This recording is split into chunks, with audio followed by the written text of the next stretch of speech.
안녕하세요. 1월 23일 월요일입니다.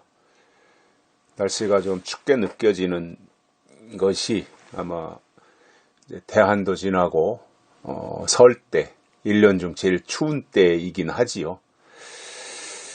뭐 제가 어렸을 때만큼은 눈도 안 오고 춥지도 않지만 그래도 뭐 겨울에 영하 6도, 7도, 8도, 9도, 10도 이렇게 내려가면 춥게 느껴지긴 하지요. 근데 뭐 요즘에 옷도 잘 나오고 웬만하면 다 차 타고 다니고 하니까 그렇게 뭐 많이 춥게 느끼지는 않는 것 같습니다. 저 같은 경우도 뭐 추위를 별로 안 타기도 하지만 운동하러 나갈 때는 옷 두툼하게 입고 뭐 다 얼굴도 다 뒤집어 쓰고 나가니까 잘 모르겠고, 또 밖에 일 보러 나갈 때는 차 타고 나가고, 또 사람 만날 때는 뭐 카페에서 만나고, 그러니까 거의 뭐 추운 것을 아주 막 춥다 이렇게 피부로 느끼지는 못하는 것 같아요. 근데 물론 뭐 밖에서 일하시는 분들이야, 공사 현장에서 일하시는 분들, 이런 분들은 굉장히 춥게 느껴지겠지요. 그러나 대부분은 또 이렇게 온난화에 의해서 겨울 추위가 옛날같이 그렇게 뭐 혹한은 아니니까 그래도 좀 견딜만 하지 않은가 이렇게 생각이 들고요. 설 지나고 나면 금방 입춘이고 또 봄 소식이 오지 않겠습니까?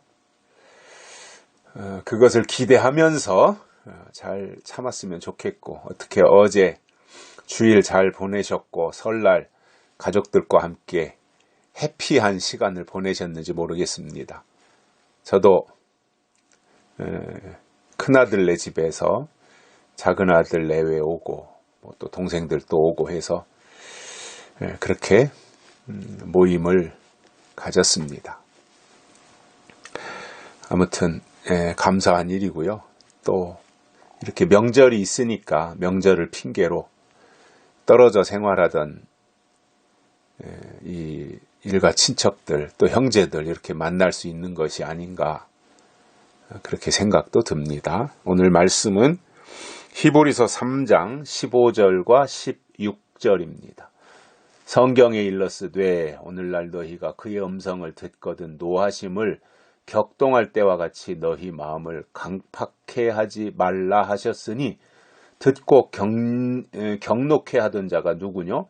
모세를 쫓아 애굽에서 나온 모든 이가 아니냐. 아멘. 하나님을 격분시킨 사람들이 누구냐면 이방인들이 아니었다는 거예요.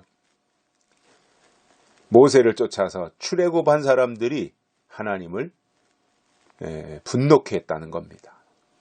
참 아이러니한 일이죠. 하나님이 그렇게 애굽에서 종살이 하던 사람들을 불러냈으면 하나님 감사합니다, 하나님 고맙습니다, 이거를 입에다 달고 살아야 돼요, 사실은. 그런데 그렇지 않았어요. 오히려 하나님을 경록해 했다는 거죠. 그러면 하나님은 이렇게 이스라엘 백성들에게 말씀하셨던 거예요. 너희가 그의 음성을 듣거든. 하나님의 음성, 즉 말씀이죠. 하나님의 말씀을 듣거든, 하나님의 음성을 듣거든 어떻게 해야 되느냐?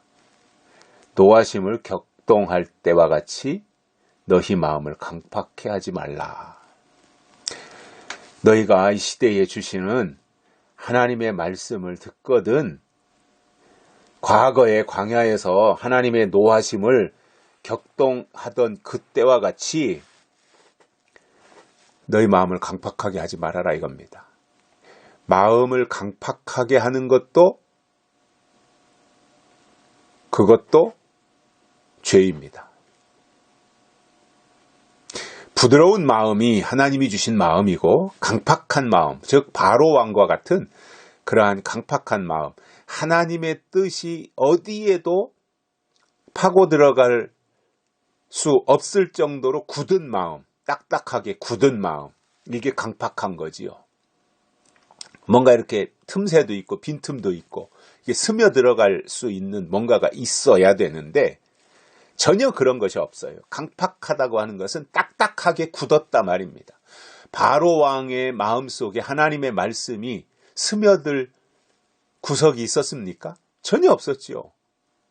완전히 콘크리트 같은 그러한 옹벽처럼 그러한 마음이었으니 하나님의 말씀이 다 부딪혀서 튕겨져 나갔지 그 속에 하나님의 말씀이 단 한마디도 바로 왕 마음에 새겨지지 않았습니다. 이게 강팍한 거거든요.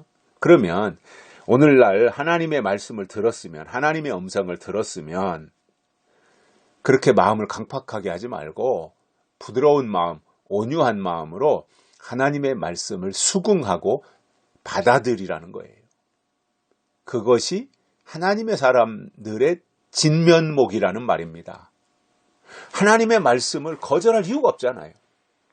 그 시대마다 주시는 하나님의 말씀을 그대로 받아들여야죠. 그죠? 구약에서 율법을 주셨으면 율법 받아들이면 되고, 그러다가 예수님 오셔서 이제 구약을 끝내고 신약에 와서 복음을 주셨으면 받아들이면 돼요.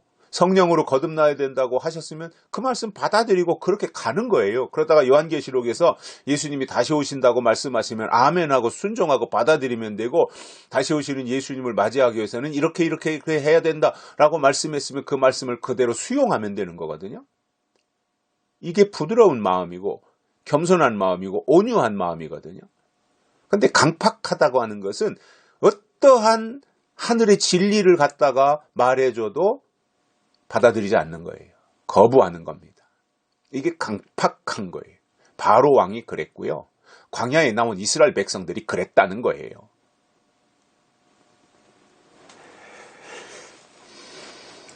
그래서 히브리서 기자는 제발 그렇게 하지 말아라 이 말입니다.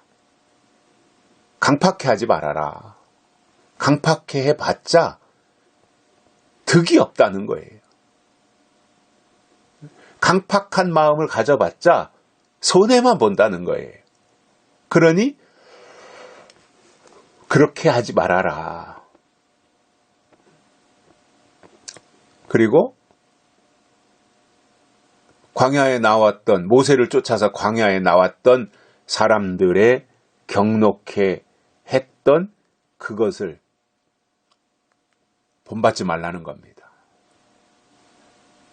광야에서 40년 동안 계속해서 모세를 힘들게 하고 하나님을 경노하게 했던 것이 출애굽한 이스라엘 백성들이 광야 40년 동안 한 일이지 않습니까?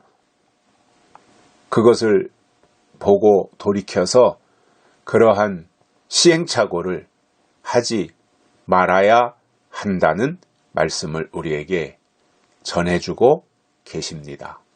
여기까지 하겠습니다. 고맙습니다.